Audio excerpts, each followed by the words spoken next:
오늘은 마가복음 강의 9번째입니다. 마가복음 5장 21절에서 43절입니다. 다 읽겠습니다. 여러분 성경을 찾으시거나 앞을 보시기 바랍니다. 우리 같이 마가복음 5장 21절에서 43절까지 읽겠습니다. 시작. 예수께서 배를 타시고 다시 맞은편으로 건너가시니 큰 무리가 그에게로 모이거늘 이에 바닷가에 계시더니 회당장 중에 하나인 야이로라 하는 이가 와서 예수를 보고 발 아래 엎드려 간곡히 구하여 이르되 내 어린 딸이 죽게 되었사오니 오셔서 그 위에 손을 얹으사 그로 구원을 받아 살게 하소서 하거늘 이에 그와 함께 가실새 큰 무리가 따라가며 애워싸 밀더라. 12해를 혈중으로 앓은 한 여자가 있어 많은 의사에게 많은 괴로움을 받았고 가진 것도 다 허비하였으되 아무 효임이 없고 도리어 더 중하였던 차에 예수의 소문을 듣고 무리 가운데 끼어 뒤로 와서 그의 옷에 손을 대니 이는 내가 그의 옷에만 손을 대어도 구원을 받으리라 생각함이러라. 이에 그의 혈로 근원이 곧 마름에 병이 나은 줄을 몸에 깨달으니라. 예수께서 그 능력이 자기에게서 나간 줄을 곧 스스로 하시고 무리 가운데서 돌이켜 말씀하시되 누가 내 옷에 손을 대었느냐 하시니 제자들이 여짜오되 무리가 애워싸 미는 것을 보시며 누가 내게 손을 대었느냐 물으시나이까 하되 예수께서 이 일 행한 여자를 보려고 둘러보시니 여자가 자기에게 이루어진 일을 알고 두려워하여 떨며 와서 그 앞에 엎드려 모든 사실을 여쭈니 예수께서 이르시되 딸아 내 믿음이 너를 구원하였으니 평안히 가라 내 병에서 놓여 건강할지어다. 아직 예수께서 말씀하실 때 회당장의 집에서 사람들이 와서 회당장에게 이르되 당신의 딸이 죽었나이다. 어찌하여 선생을 더 괴롭게 하나이까. 예수께서 그 하는 말을 곁에서 들으시고 회당장에게 이르시되 두려워하지 말고 믿기만 하라 하시고 베드로와 야고보와 야고보의 형제 요한 외에 아무도 따라옴을 허락하지 아니하시고 회당장의 집에 가 함께사 떠드는 것과 사람들이 울며 심히 통곡함을 보시고 들어가서 그들에게 이르시되 너희가 어찌하여 떠들며 우느냐. 이 아이가 죽은 것이 아니라 잔다 하시니 그들이 비웃더라.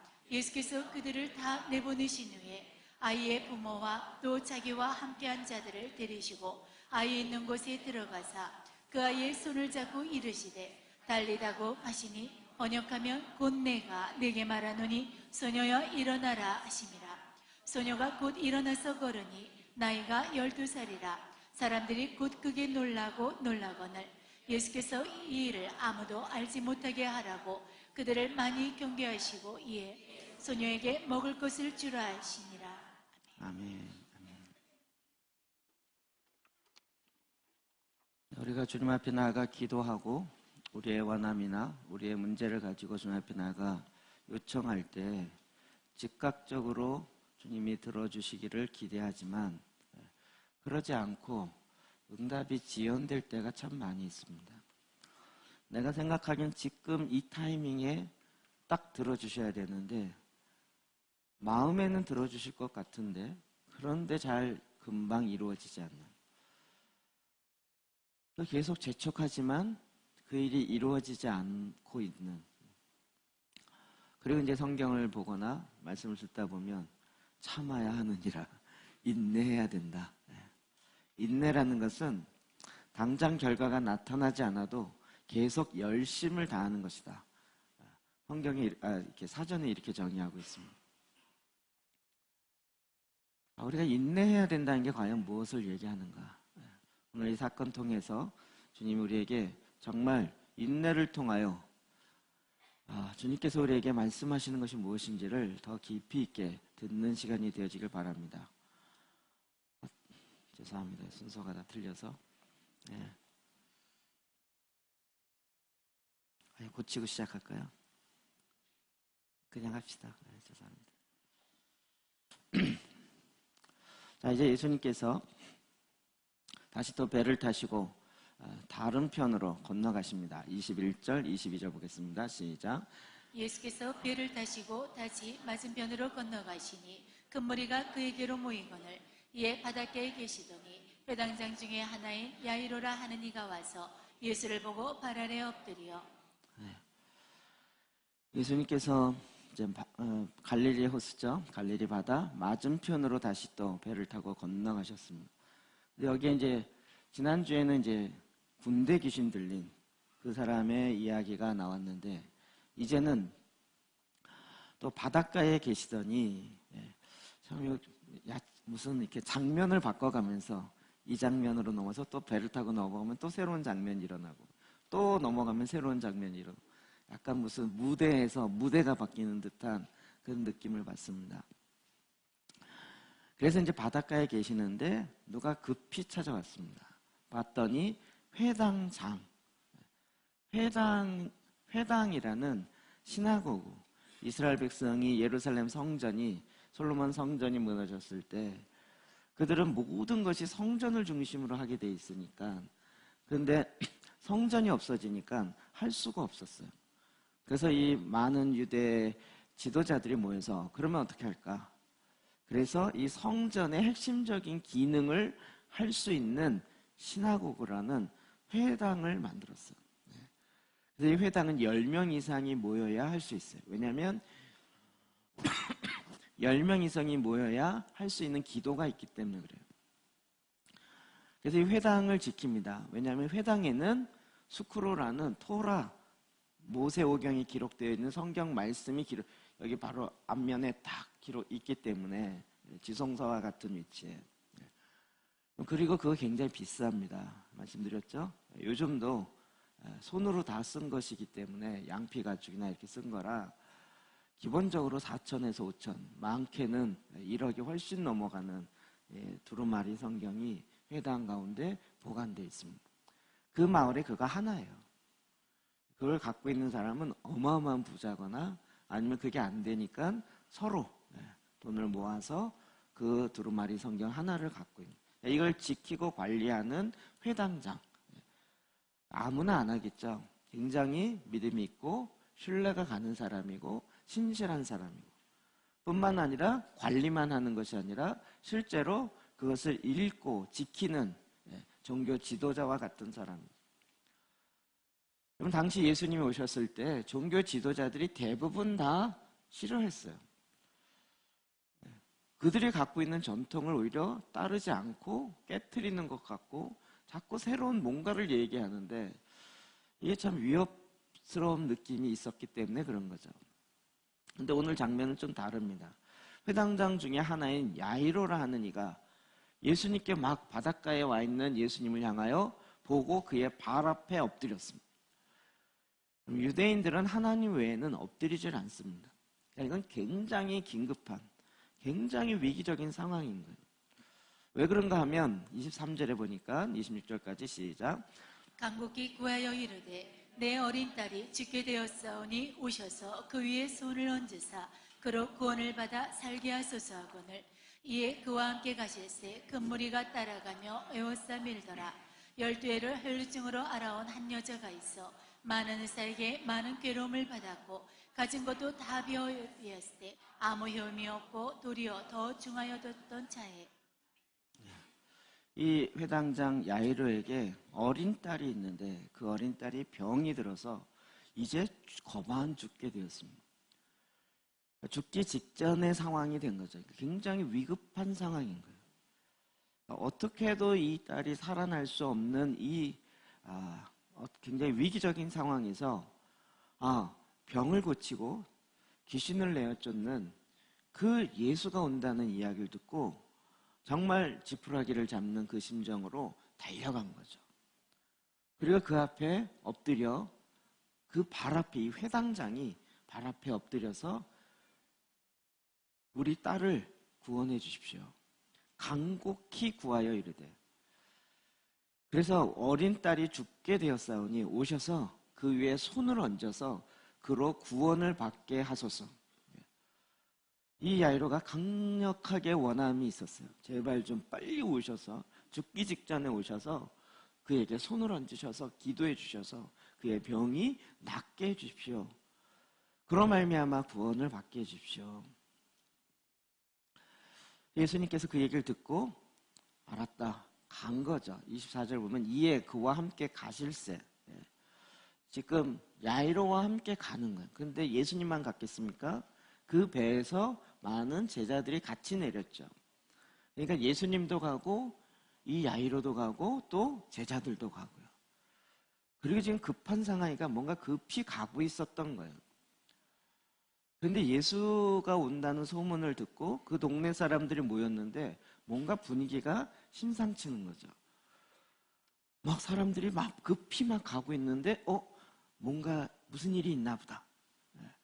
요즘은 덜하지만 옛날에는 마을에 무슨 사건 있으면 다 나와 구경하잖아요. 뭔가 분명히 일이 있을 거야. 그래갖고 사람들이 달려들기 시작했어요. 게다가 예수님이라는 분이 워낙 이제 인기도 올라가기 시작하고,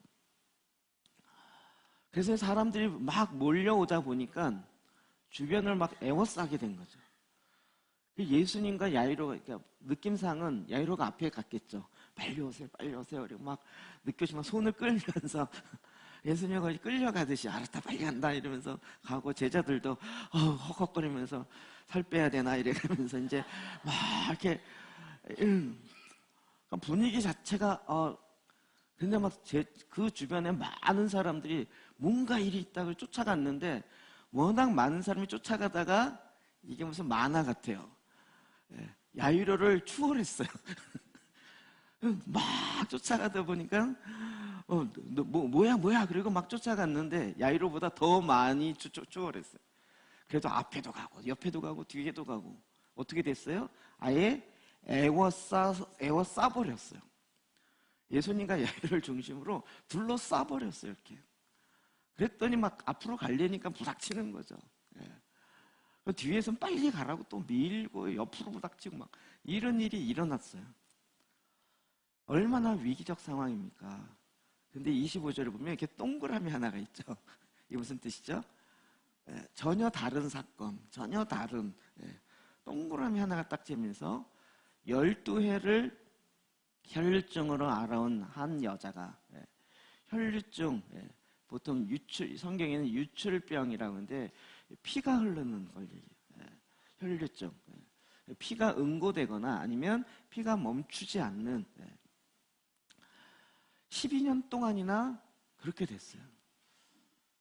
그래서 어떤 사람은, 어떤 의학서리에 보면 이렇게 되면 이제 피가 자꾸 새니까 뼈가, 그래서 허리가 굳는다 이렇게 얘기하는 사람도 있고, 굉장히 힘든 상황인 거죠. 이렇게 12년 동안 앓아온 여자가 있는데 이 여자의 상황을 또 설명하고 있어요. 많은 의사에게 많은 괴로움을 받았고, 여기 의사 안 계시죠? 많은 의사에게 많은 괴로움을, 무슨 얘기일까요? 병원 가보면 무슨 얘기인지 느낌이 좀 오지 않았어요? 이거 진단해라, 저거 진단해라, 이거 검사하라. 검사하다 죽겠더라고요, 보통. 너무 막 이게, 물론 다 필요한 거지만, 진료하다가, 진료를 위한 하다가 그게, 그래서 성경 표현이 너무 재밌어요. 많은 의사에게. 이 사람에게 가보고, 또 저 사람이 낫다 그러면 저 사람에게 가보고, 그 사람에게 이렇게 해보라 그러면 또 그거 해보고. 그래갖고 많은 의료 진료 행위를 받았는데 성경은 많은 괴로움을 받았고 이렇게 표현했어요. 그것뿐만 아니라 그걸 그렇게 12년 동안 하다 보니까 가진 것도 다 허비했어요. 의사가 공짜로 해주면 얼마나 좋겠습니까? 또 의료비를 내다 보니까 자기가 가진 걸 다 허비해버렸어요. 근데 결론은 병이 안 났어요. 효연도 없고 도리어 더 중하여졌던, 더 심해져 버렸어요. 참 이 여인의 상황도 참 좀 안타깝죠. 근데 우리가 잘 아는 것처럼 이 구약에 보면 혈류병, 피가 나는 이런 병은 부정한 병이기 때문에 사람들이 모여있는 곳에 가면 안 되는 율법이 있어요. 근데 이 여인이 정말 예수가 온다는 소문 듣고 그의 마음에 사람이 모여있는 곳에 가면 안 되지만 내가 가서 몰래 예수님의 옷자락, 사실은 이 기도쇼에 찌찌트라는 긴 고리 같은 건데 그 옷자락만 잡아도 나을겠다라는 믿음이 있었어요. 그래서 사람들이 막 애워싸니까 요 때다 그래갖고 원래 사람들 모인 데 가면 안 돼요. 근데 그때 막 삐집고 들어가서 예수님의 옷자락을 딱 만지고 난 다음에 어떻게 했을까요? 빨리 도망가야죠. 걸리면 율법을 어긴 거라 큰일 나는 거예요. 가면 숨어 있어야 돼요. 그래갖고 딱 만지고 싹 날라오는데 예수님이 막 미치고 앞으로 가다가 멈췄어요. 누가 날 만졌느니라 이렇게. 예수님이 그러니까 제자들이 뭐라 그래요? 제가 메시지 성경 보니까 제자들이 말했습니다. 무슨 말씀인지요? 무리가 이렇게 밀고 당기는데 누가 내게 손을 대었느냐고 물으시다니요. 손을 댄 사람이 수십 명은 될 것입니다. 분위기가 뭐죠? 예수님 지금 뭔 얘기하는 거예요? 안 보이세요? 앞에서 밀치고 뒤에서 밀치고 난리고 예수님 손에 옷이나 손에다 몸이나 옷에다가 손을 댄 사람이 50명은 될 거예요. 수십 명은 될 거예요. 이게 이 상황 모르세요? 이런 분위기로 대답을 한 거예요. 요 상황 그랬더니 예수님이 뭐라 그래요? 아니라 나에게 능력이 나갔다는 거예요. 이게 두나미스라는 능력이라는 단어가 처음 나오는 거예요. 제자들은 황당한 거죠. 근데 그 입장보다 야이로의 입장으로 생각해 보세요. 야이로가 지금 빨리 자기 딸이 지금 거반 죽게 되어 있어요. 숨이 지금 넘어가요. 그냥 빨리 오세요. 그리고 막 엎드려서 막 데리고 막 가는데 사람들이 에워싸니까 막 옆에서 비켜 그러는데 예수님이 끌려다가 딱 멈추더니 누가 날 만졌다는 거예요. 여러분이 야이로 같으면 어떻게 했어요? 만지던 말더니 빨리 가요. 지금 1시가 급해요. 그때 예수님은 아니라는 거예요. 날 만진 사람은 찾아야 된다는 거예요. 좀 나중에 찾으시면 안 될까요? 분명히 나에게서 능력이 나가든 뭐 레이저가 나가든 하여튼 그럼 빨리 좀 가시면 안 될까요? 예수님 굳이 또 찾아요. 이 여인은 또 어떻게 해요? 숨어야 되는 여인이잖아요.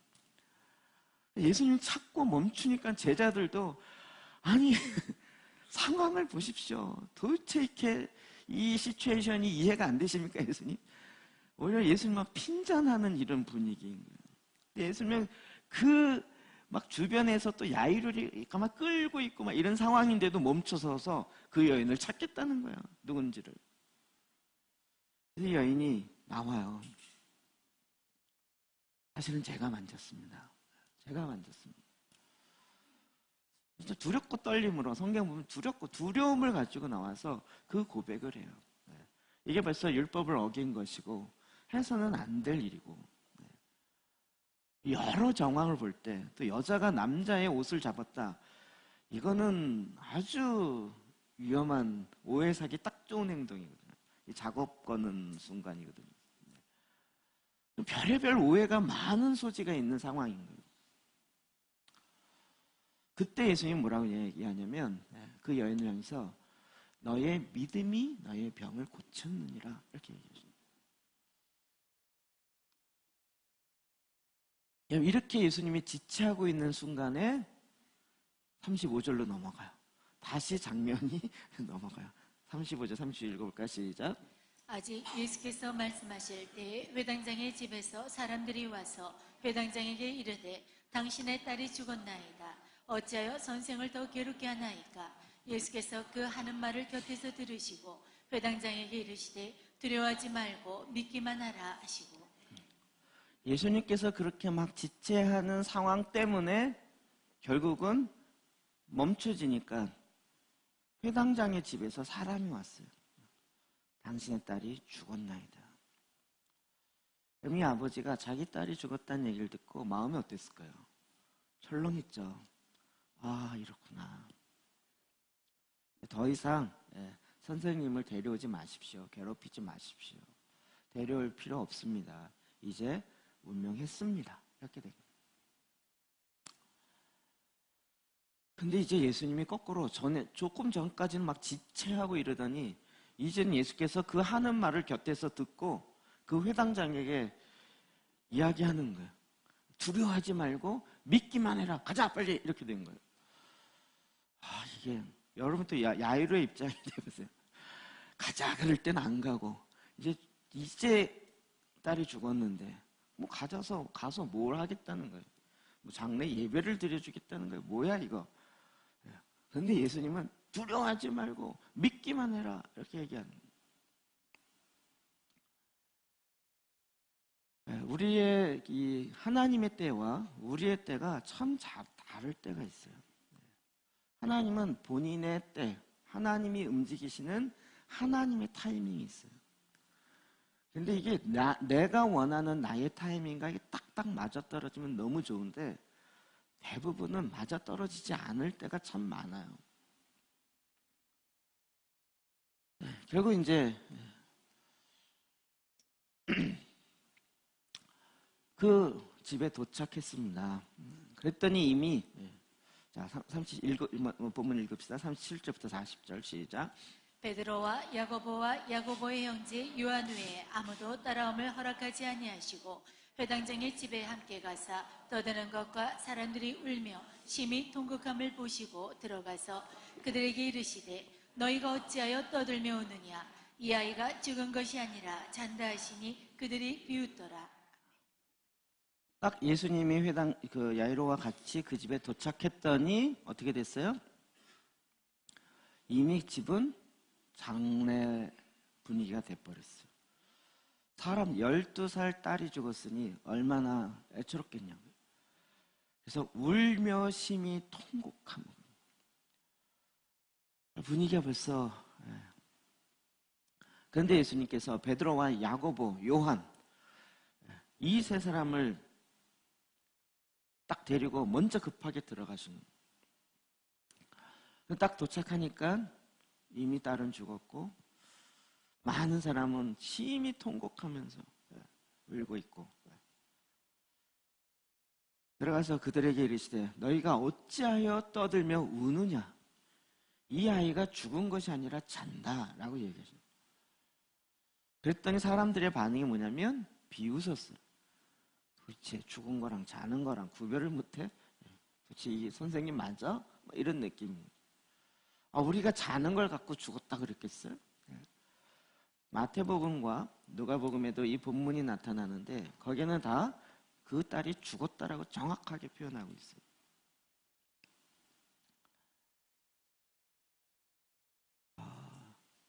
그 딸은 이미 죽었어요. 근데 예수님 오셔서 참 좀 다른 이야기를 하시는 거예요. 40절 하반절부터 읽어볼까요? 시작. 예수께서 그들을 다 내보내신 후에 아이의 부모와 또 자기와 함께한 자들을 데리시고 아이 있는 곳에 들어가사 그 아이의 손을 잡고 이르시되 달리다고 하시니 번역하면 곧 내가 내게 말하노니 소녀야 일어나라 하심이라. 소녀가 곧 일어나서 걸으니 나이가 12살이라 사람들이 곧 크게 놀라거늘. 예수님이 지체하는 것 때문에 결국은 그 딸이 죽었어요.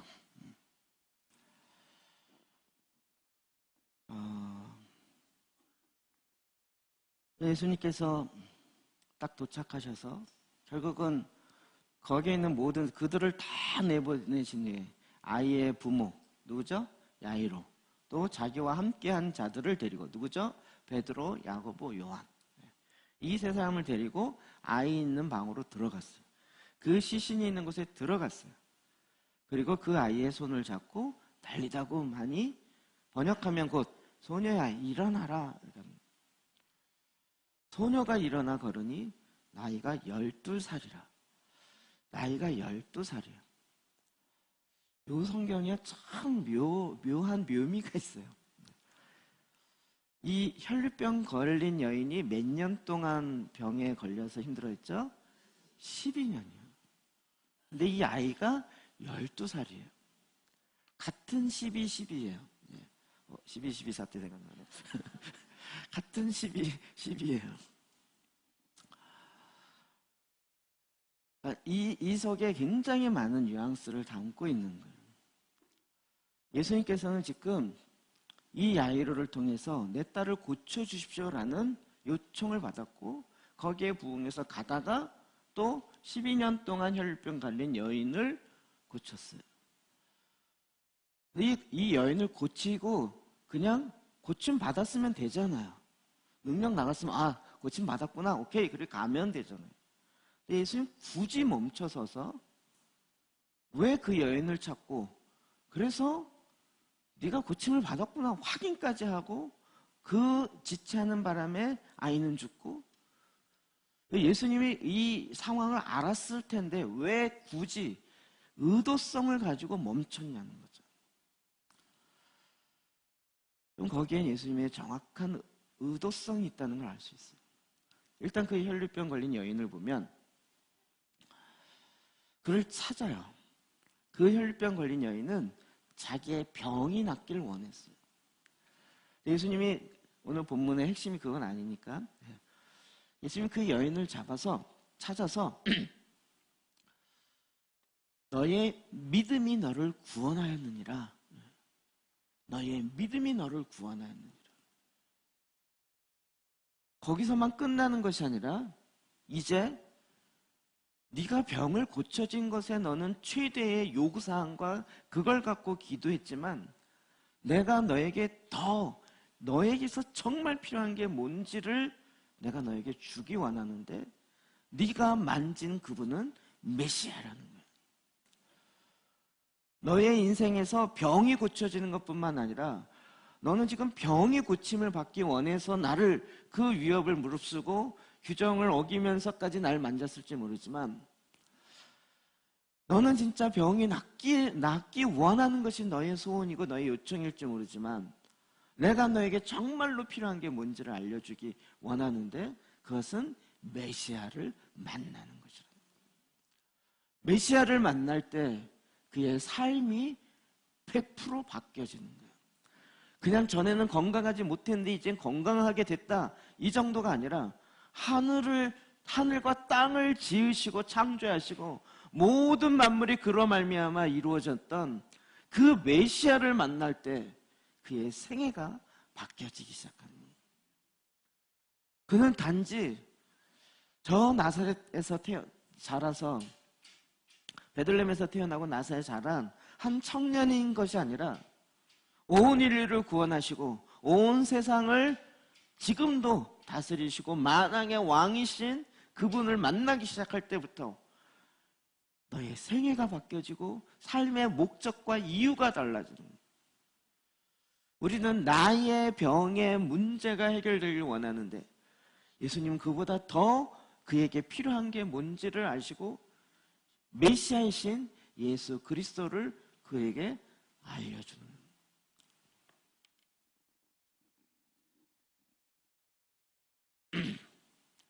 34절이요. 읽어볼까요? 시작. 예수께서 이르시되 따라 내 믿음이 너를 구원하였으니 평안히 가라. 내 병에서 놓여 건강할지어다.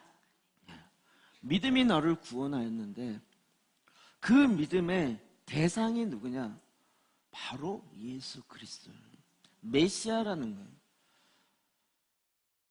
예수님이 굳이 멈춰 서서 그 여인을 찾아서 이야기했던 것은 그가 병이 고쳐지는 것에만 멈춰지는 것이 아니라 그의 가장 영원한 것에 근본이 되어지는 생명이신 예수 그리스도를 아는 것, 믿는 것이요.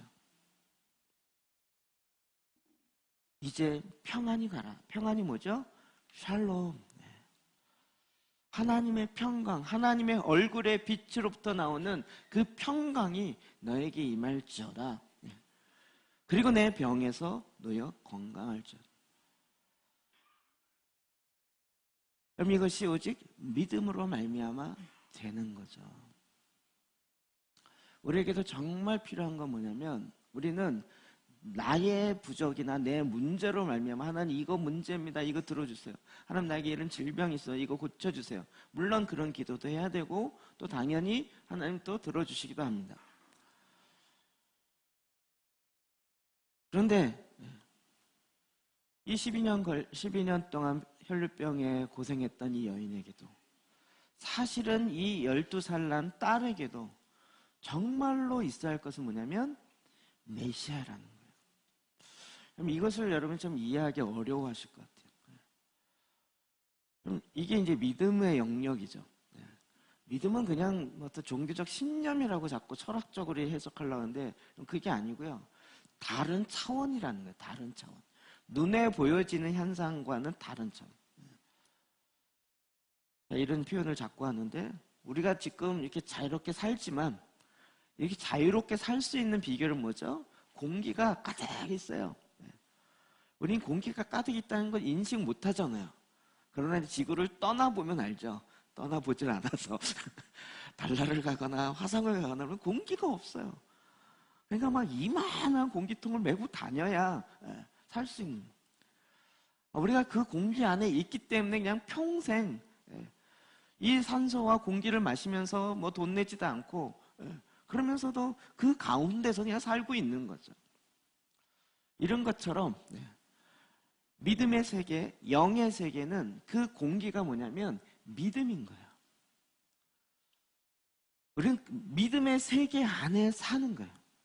우리가 내 정신 세계에서 어떤 신념을 가지고 이 신념을 믿는 차원의 얘기가 아니고 하나님은 영이시기 때문에 그 영의 세계에 가장 필요한 것이 뭔지 아느냐? 믿음이라는 거예요. 그 믿음을 온전히 그 믿음의 실체가 되시는 분이 예수 그리스도인 거죠.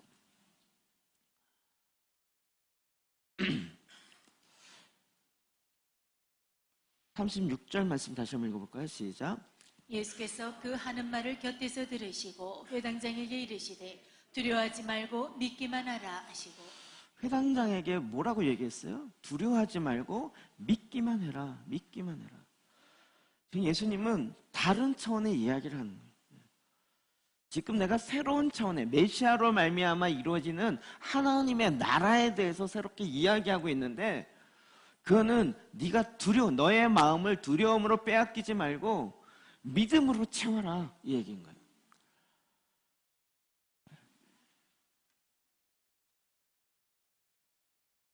이미 이 딸이 죽었다는 얘기를 들었을 때 예수님이 그 상황 속으로 들어가 계셨지만 그 상황에 눌린 것이 아니라 믿음으로 말미암은 세계가 어떠한 것인지를 내가 다시 너에게 보이겠다는 거예요.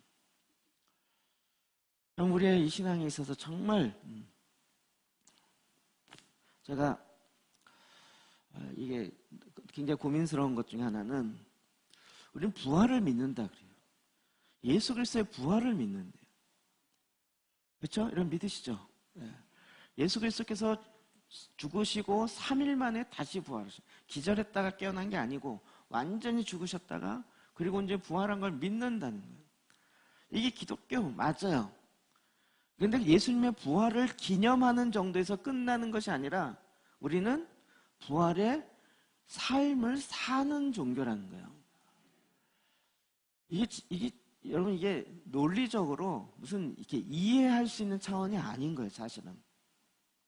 설명을 하지만 설명한다 해서 논리적으로 그렇구나라고 차원이 다른 얘기예요. 1차원의 얘기와 2차원의 얘기가 다른 것처럼 다른 차원의 이야기를 하는 거죠. 그래서 이 죽음의 문제가 왜 우리가 반드시 제대로 알아야 되냐면 죽음이 왜 왔냐는 거예요. 죽음이 왜 왔냐? 사망이 왜 왔냐는 거죠. 뭐 때문에 왔죠? 죄 때문에 온 거죠. 죄의 결과, 죄의 대가가 사망이잖아요. 그러니까 예수님이 오셔서 우리를 구원하셨어요. 그래서 그냥 천국으로 데려가신 게 아니고 사망의 권세, 죽음으로 말미암아 법적으로 갖고 있는 죄로 말미암아 법적으로 갖고 있는 사망의 권세를 예수님이 깨트렸어요. 어떻게 해요? 부활하심으로. 그래서 부활이라는 것이 이 땅에 있을 수 있다는 것을 우리에게 보여주셨단 말이에요. 그리고 부활의 첫 열매가 되셨어요. 그러면 우리가 죽고 난 다음에 부활하는 것뿐만 아니라 이 땅에서도 부활의 삶을 살 수 있다는 것을 보여주셨다는 거예요.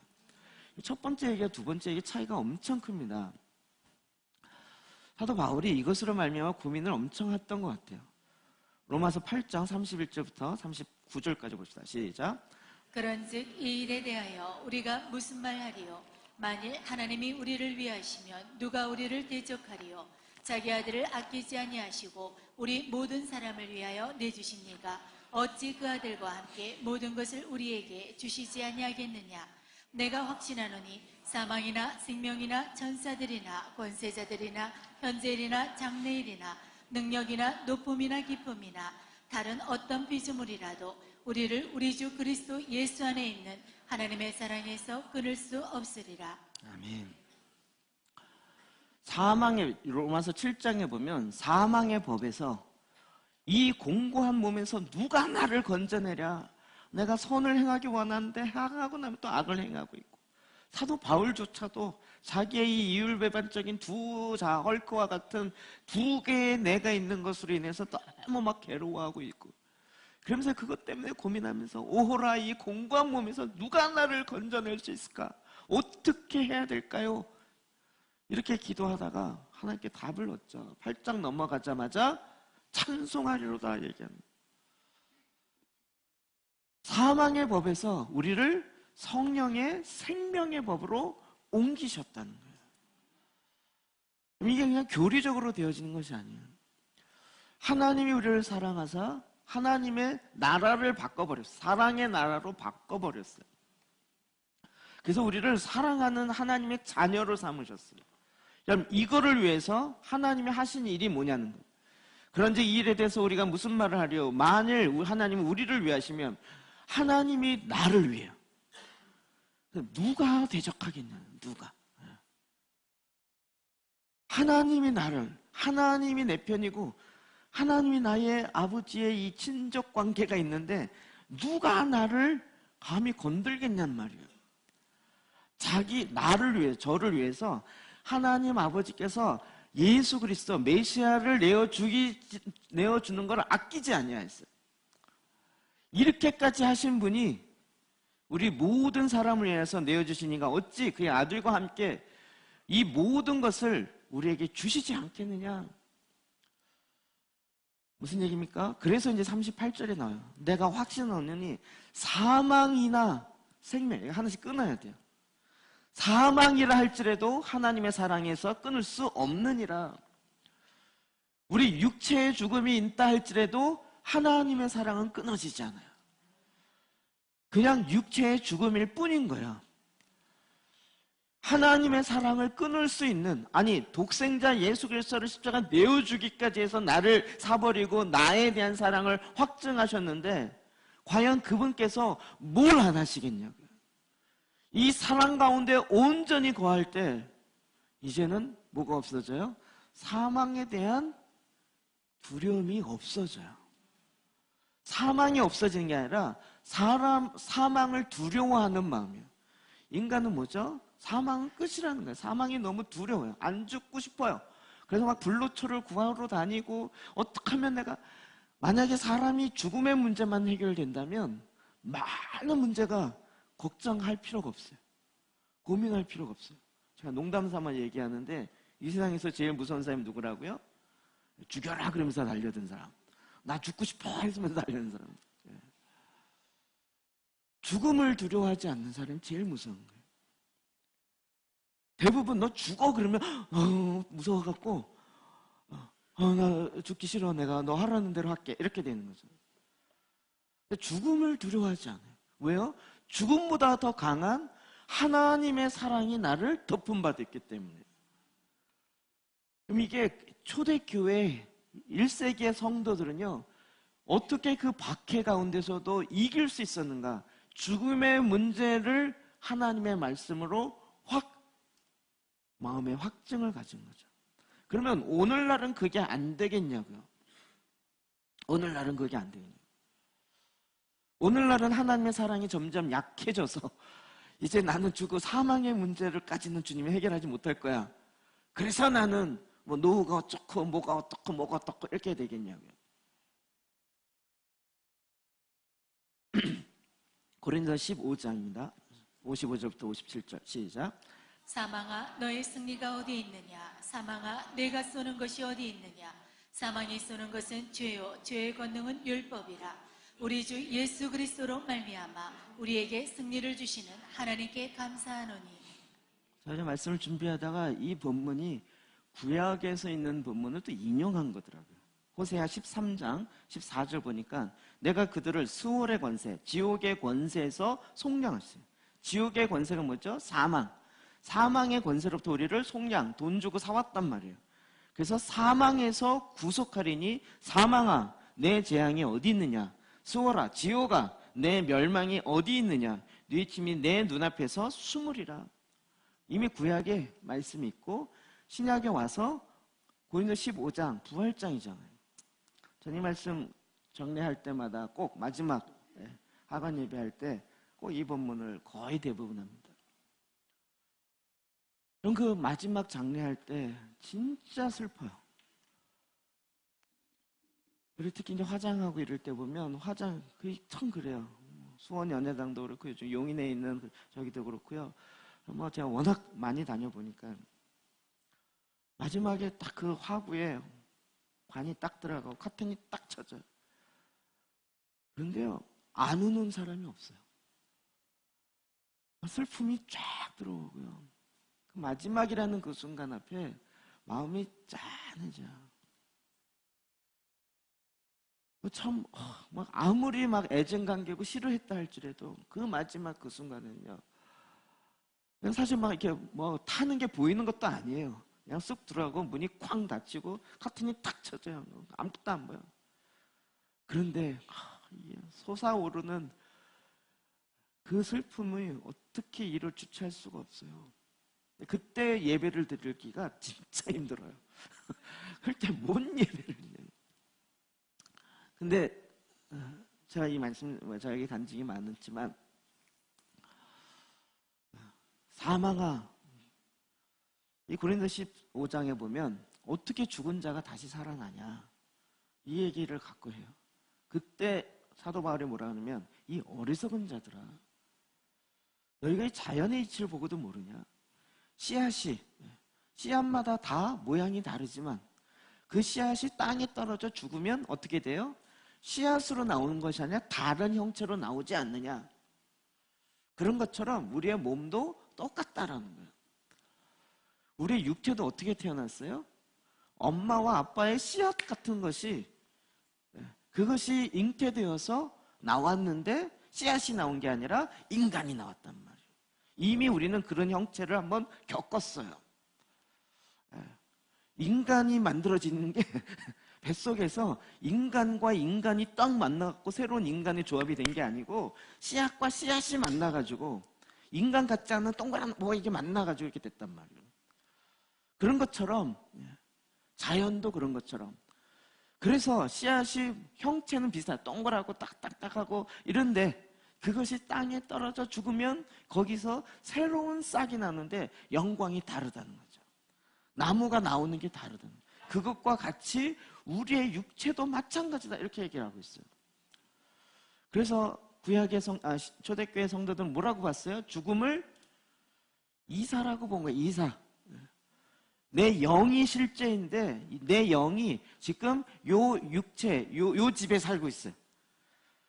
그러다가 이제 이사 갈 때가 됐어요. 이 집이 너무 헐어가지고 이사 가자 그래갖고 이사 갔어요. 이 집은 그냥 헐어서 그냥 무너져 버리는 거예요. 그래서 이 장막이 무너지면 이렇게 얘기하는 거예요. 어디로 이사 가요? 영원한 곳으로 이사 간다는 거예요. 죽지 아니하는 그 육체가 있는 그곳으로 이사한다는 거예요. 이게 그냥 교리로 끝난 것이 아니라 그들의 믿음의 삶에 왜요? 더 이상 사망이 왕노릇 못해요. 사망이 나를 두렵게 하지 못해요. 사망을 오히려 다스려요. 그래서 어떤 사람이 죽음 앞에서 사망아 너의 승리가 어디 있느냐. 아니 사망을 조롱해요. 이 사망 일로와 너 죽음 일로와 내롱 이러면서 죽음을 갖고 조롱해요. 네가 이겼다고 웃기지 마. 너의 승리가 어디 있느냐.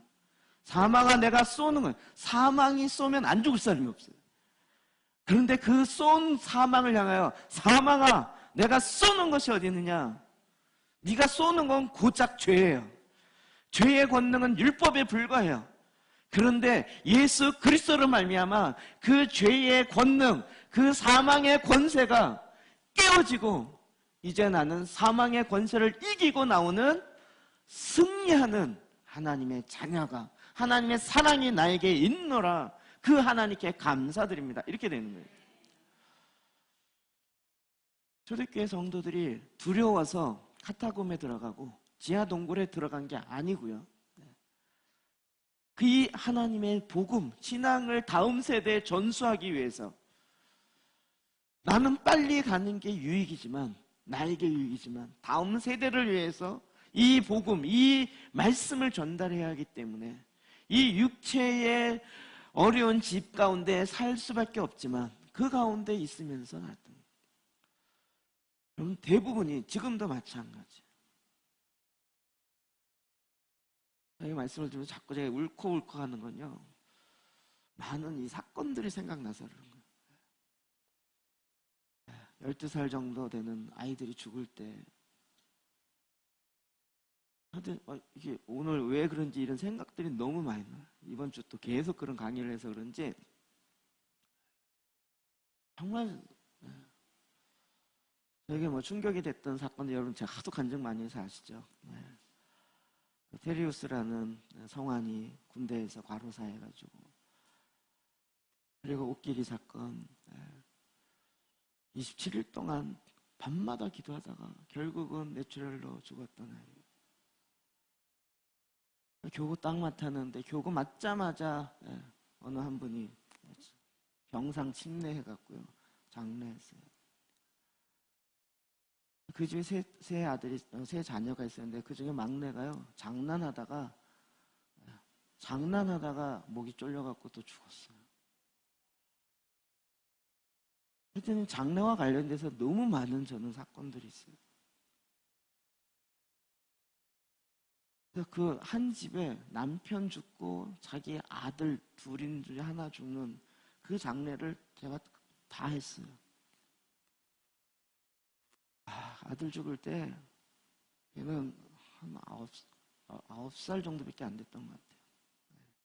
엄마가 이제 밥벌이 해야 되니까 앞에 나가 있는데 애가 장난하다가 목이 쫄려갖고 얼마나 통곡스럽겠냐고요. 울다가 기절하고 울다가, 장례 동안이요, 울다가 기절하고 울다가 기절하고. 죄송한 얘기인데 남편 죽을 때는 그렇게 안 했어요. 아들이 죽으니까 울다가 기절하고 울다가 기절하고. 저도 뭐라고 위로해야 말이 없어. 그 아픔과 그 슬픔이 오죽하긴 해요. 그런데 오늘 이 사건을 통해서 제가 다시 한번 이렇게 보는 것은, 죽음을 보는 하나님께서, 예수님께서 지금 이 지체를 통해서 더 늦게 응답되지만 이 일을 통해서 우리에게 알고자 하는 게 뭐냐면, 부활이 뭔지를 알려주는 거예요. 죽음이 끝이 아니고 죽음 이후의 삶뿐만 아니라 이 사망을 다루는 그 자세가 뭔지를 알려주는 거예요. 야이로를 통해서 뭐라고 얘기했어요? 두려워하지 말고 믿기만 해라. 두려워하지 말고 믿기만 해라. 마치 사망아, 너의 쏘는 것이 어디 있느냐? 너의 승리가 어디 있느냐? 네가 모든 사람 다 죽인다고 너가 승리하는 것 같지만 사망을 깨트리는 예수 그리스도가 내게 있노라. 이렇게 얘기하는 것처럼 너는 두려워하지 말고 믿기만 해라. 그리고 이제 이 딸의 손 잡습니다. 아이의 손을 잡고 달리다 굼 합니다. 이게 성경은 재밌는 게, 달리다 굼 대부분의 이게 문장 자체가 이름이라고 그랬죠. 네. 이해되시나요? 네. 그걸 번역하면 내가 내게 말하니 소녀야 일어나라. 네. 여러분 그 옛날 영화에 늑대와 함께 춤을이라는 영화에 그 사람 이름이 있죠. 뭐죠? 네, 늑대와 함께 춤을이, 그 사람 이름이 있잖아요. 그 사람 좋아했던 여자 있죠? 그 사람 이름 뭐예요? 주먹 쥐고 일어서 화가 나고 주먹 쥐고 딱 일어났더니 그게 그 사람 이름이 됐어요. 이 사람은 너무 밤에 외로워갖고 늑대랑 같이 오 하면서 춤을 췄는데 인디언들이 보고 저 사람 이름을 늑대와 함께 춤을이라고 불렀어요. 그러니까 부를 때 뭐라고 불러요? 늑대와 함께 춤을 이리 와봐, 늑대와 함께 춤을 이거 해봐, 이렇게 부르는 거예요. 달리다 굼, 성경에 나오는 대부분의 언어가 그래요. 달리다 굼, 굼이 뭐냐면 굼, 일어나라. 달리다, 달리다, 달리다가 아니고요. 소녀야 이런 뜻이에요. 소녀야 일어나라. 이게 달리다 꿈이에요. 근데 그 소녀야라는 단어가 달리다 이거는 소녀다 이거보다도요. 얘야, 아가야 일어나라. 마치 부모가 잠자고 있는 아이를 깨울 때 그 아이의 손을 잡고 이러면서 야, 얘야 일어나 이제 그러면 응 이러면서 일어나는 것처럼 예수님이 지금 그 상황을 그대로 연출하고 있어요. 손을 잡고 일으키면서 얘야 일어나야지 이렇게 되는 거예요. 그랬더니 소녀가 턱 일어났어요. 그리고 그 아이가 12살이었던 거예요. 고린도후서 13장 14절입니다. 시작. 그리스도께서 약하심으로 십자가에 못 박히셨으나 하나님의 능력으로 살아계시니 우리도 그 안에서 약하나 너희에게 대하여 하나님의 능력으로 그와 함께 살리라. 예수님이 십자가에 왜 달리셨는가? 이게 좀 표현이 그렇지만 우리에게 생명을 주기 위해서, 예수님의 생명을 주기 위해서는 예수님이 약해지셔야 예수님의 생명이 우리에게 와요.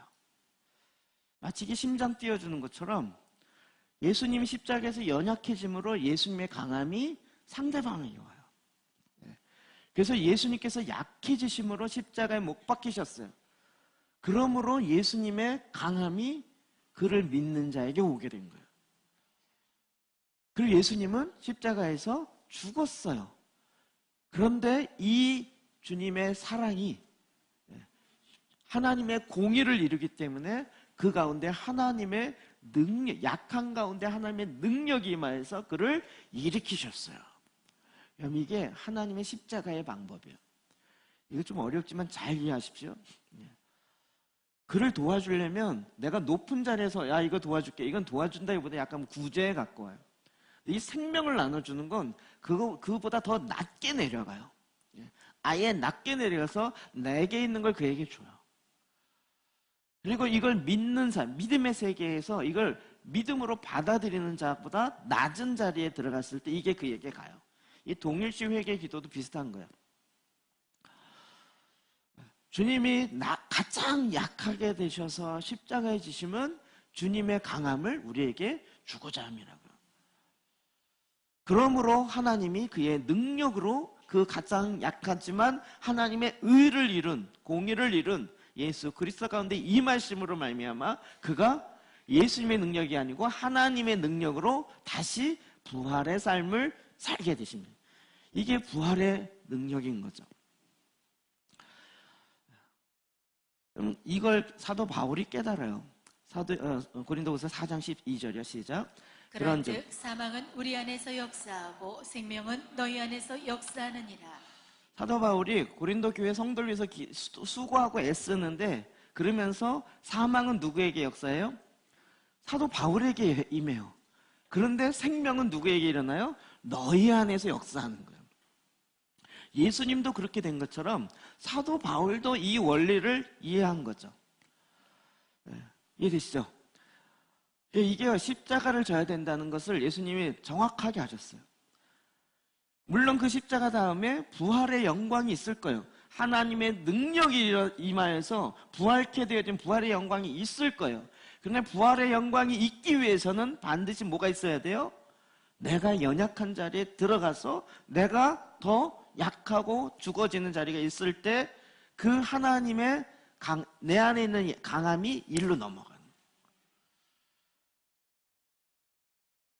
예수님이 드디어 야이로에게 그리고 이 딸에게 병을 고쳐주는 정도가 아니고 죽은 자의 삶이 무엇인지를 그로 하여금 경험케 한 거죠. 우리는 그냥 요거 고쳐주세요 라고 하고 그거 이루어지지 않으면 아이고 막 실망해서 이럴지 모르지만 하나님이 지체하고 하나님이 시간을 갖는 이유는 그거보다 더 큰 걸 주시려는 거예요. 믿음의 세계에 뭐가 필요한지를 더 경험케 하고자 하는.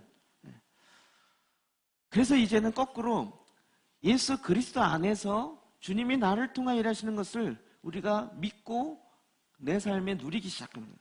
빌립보서 3장 10절 11절 봅시다. 시작. 내가 그리스도와 그 부활의 권능과 그 고난의 참여함을 알고자 하여 그의 죽으심을 본받아 어떻게 해서든지 죽은 자 가운데서 부활에 이르려 하노니. 우리는 예수 그리스도를 본받는데 그 본받는다는 얘기는 뭐예요? 그의 죽음을 본받는다는 거예요. 어떻게 해서든지 죽은 자 가운데. 왜요? 부활의 영광에 이르려면 죽어야 되기 때문에. 내가 약한 자의 자리에 들어가야 사망은 내 안에 역사하지만 내 안에 있는 하나님의 능력, 생명은 그에게 일하니까. 예수님도 이 패턴이었고 우리도 그렇게 되는 거예요.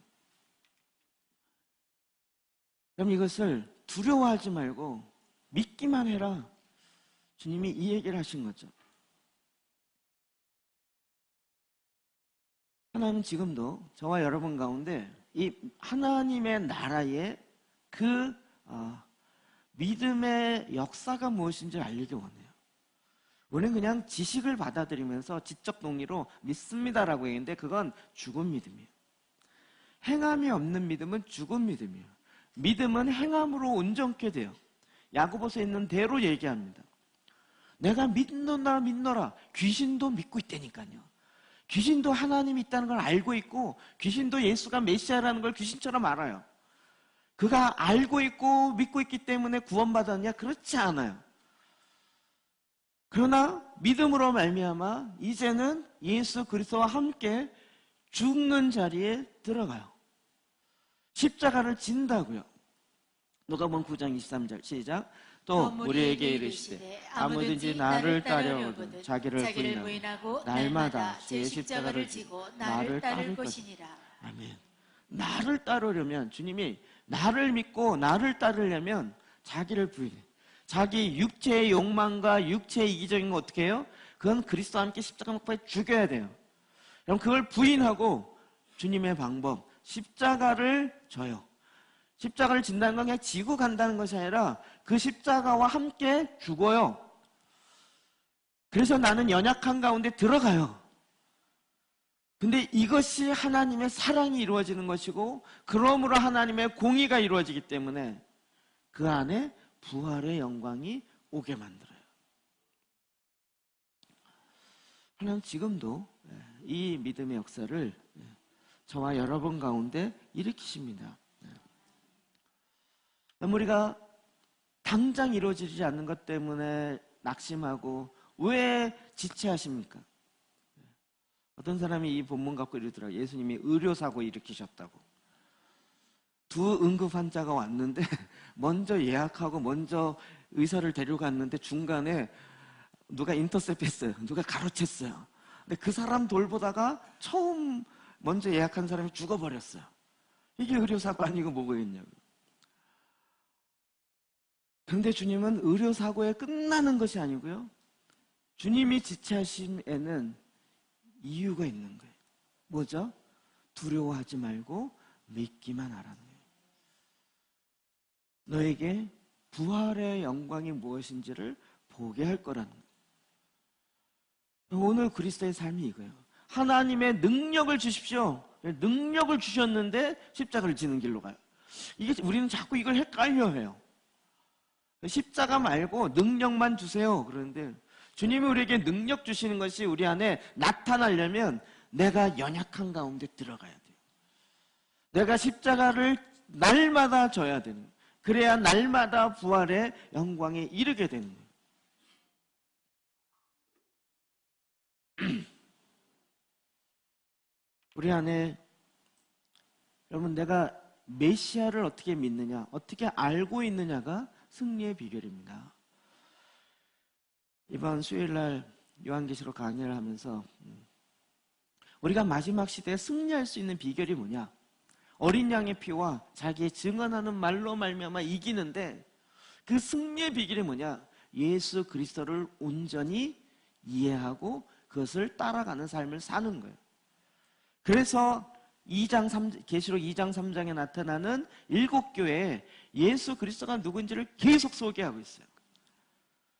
에베소 교회에 오른손에 7별을 붙잡고 7금 촛대 사이를 다시는 이가 달아서되 모든 권세를 갖고 있고 모든 능력을 행하시는 그분이 그 촛대 사이를 지나면서 행하시는 그분이 말씀하시는 거예요.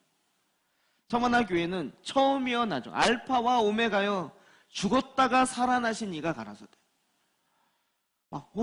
예수님 죽음이 두려워요. 그때 주님이 뭐라 하세요? 내가 죽었다가 살아난 자요. 죽음 이후에 내가 죽었다가 살아난 이가 가라사대. 안 죽어본 사람이 얘기하면 모르니까 이럴 텐데요. 주님은 내가 죽었다가 살아난 이가 가라사대. 죽음을 두려워하지 말고 믿기만 하라 이렇게 얘기합니다. 우리의 육이 안 죽는다는 얘기가 아니에요. 버가마 교회에서 좌우에 날선 검을 가지신 이가 가라사대. 다 예수님과 관련된 거예요. 많은 사람이 변명하고 이렇게 얘기하지만 예수님의 그 말씀이 좌우에 날이 서 있었고요. 그 모든 변명이 아무 소용이 없어요. 주님의 말씀으로부터 시작됐느냐 이거예요. 두아디리아 교회령에서 그 눈은 불꽃 같고 그 발은 빛난 주석 같은 하나님의 아들이 갔어요. 그 눈이 불꽃 같아요. 그래서 제가 레이저라는 거죠. 예수님의 눈이 불꽃과 같아요. 우리는 못 보면 어떡해요? 예수님은 못 보는 게 하나도 없어요.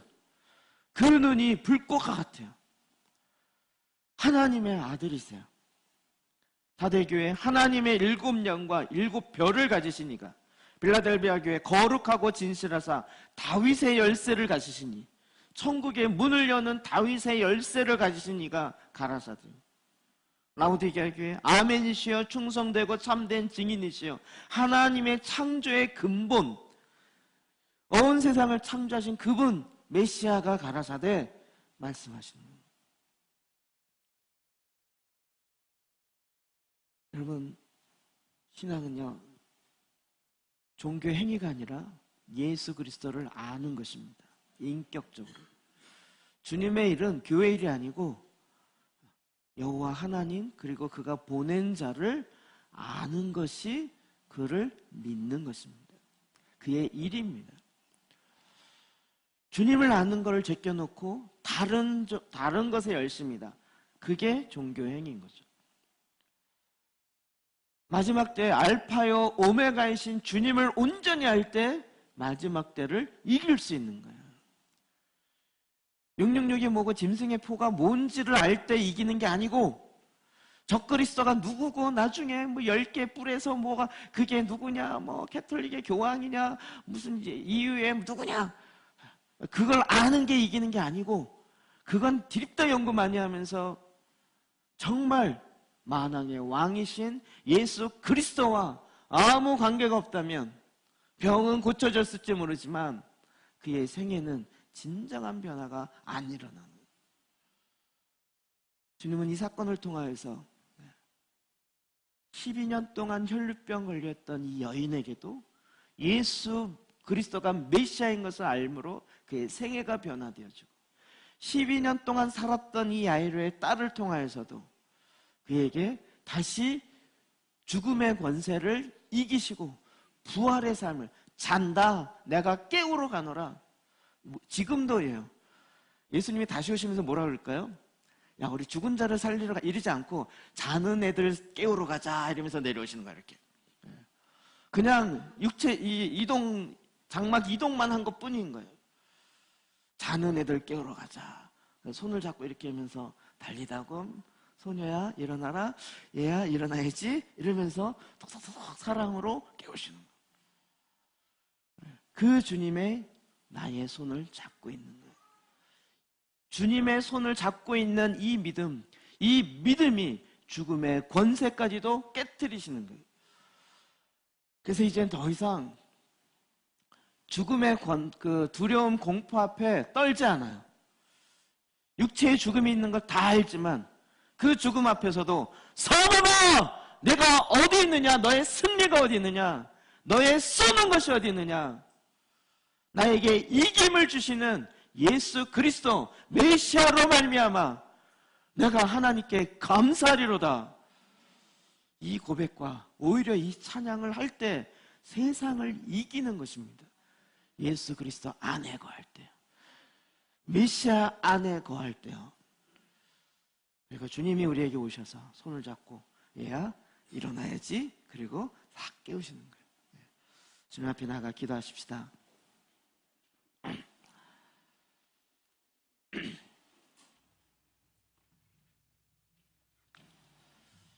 우리가 영적으로 죽어 있는 상태가 있습니다. 하나님과 관계가 없는 것을 영적인 죽음의 상태라고 얘기합니다. 생명의 근원 되신 주님과 관계가 없는, 예수 그리스도와 그 줄기와 연결되어 있지 아니하는 가지, 그게 죽어 있는 상태입니다. 주님이 오셔서 내 생애의 병만 고쳐지는 것이 아니라 더 필요한 것, 더 중요한 것이 무엇인지를 주님이 반드시 우리에게 알려주시고 다시 연결하기 원하십니다. 그는 바로 내 영원한 생명이신 예수 그리스도가 내 안에 거하는 것입니다. 그분의 임재 가운데 그분과 온전히 하나 되어지는 것입니다. 주님의 마음과 나의 마음이 하나 되는 것입니다. 하나 되지 않는 이유는 내가 두 마음을 품고 있기 때문인 것입니다. 이 시간 주님 앞에 나가 기도하십시다. 주님, 내가 주님을 더 알기를 원합니다. 주님의 임재 가운데 더 온전하게 100% 온전히 주의 임재로 하나 되어지는 그런 그 성숙함에 이르기를 원합니다. 오늘 말씀 들은 것 가지고 주님 앞에 나아가 기도하십시다.